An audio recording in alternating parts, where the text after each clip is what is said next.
Туристическия продукт се състои в организиране на еднодневен тур по малки добруджански ферми с демонстрации и тестване на тяхната продукция – зеленчукопроизводство, овощарство, животновъдство, производство на местни продукти.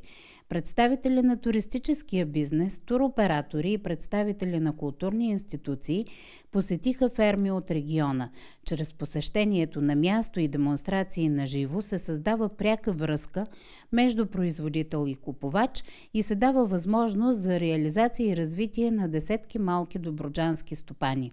В зависимост от сезона, любителите на чиста храна могат да опитат богатото разнообразие от плодове и зеленчуци, а стопаните им да разкажат повече за производството им. Старая се да е био и екологично, нали, без химични торове, с пилешки гранули, с калифорнийски черви. В семейната ферма Рогови може да се види затворен цикъл за производство на мляко и млечни продукти. Ние произвеждаме кравите във фермата, смисъл такъв от бебета, нали, като избираме материала да е специален, нали, млечна, да е здрава, да е хубава крава, трябва да се произведем.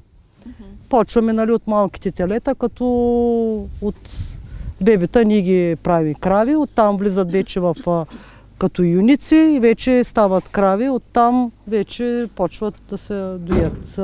Храната също, която произвеждаме за храненето на животните, е изцяло наше производство. Част от добитото мляко преработваме тук на място. Да. Идват и сега на място хора си купуват семейства, нали, храна, млечни продукти изцяло и разглеждат и остават, децата влизат при теленцата, виждат, нали, живи животни. Във фермата за пътпадъци стопанката разказва как се отглеждат малките птици. Пътпадъците, това е едно много нежно същество, което изисква и своето внимание. Както е диво животно, то ме познава още вънка, като дойда с колата, да, започват да реагират. Трудното при тях е, че се люпят много манинки. От едно 20 грама яйце, какво животинче ще излезе. Но в същото време са много подвижни, много бързи.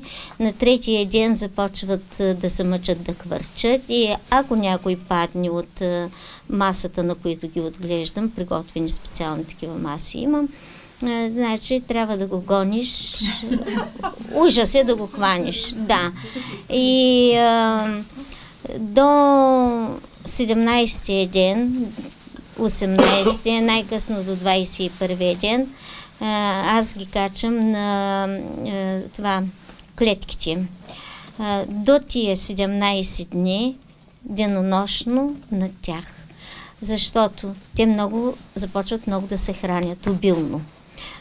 Ползват вода и постоянно трябва да им се почиства, за да растат и да бъдат добре. И фактически тия 17-18 дни са много трудни.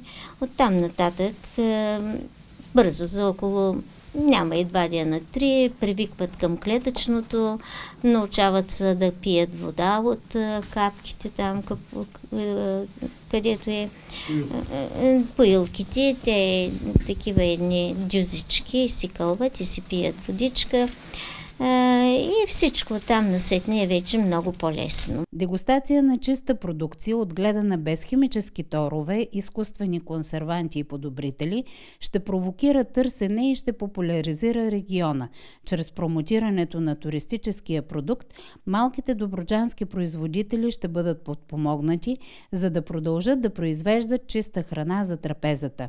Представянето на малките ферми пред представителите на туристическия бизнес е предпоставка за оптимизиране на местното производство и подобряване качеството на туристическия продукт чрез прибавената стойност на биологичното традиционно земеделие и животновъдство.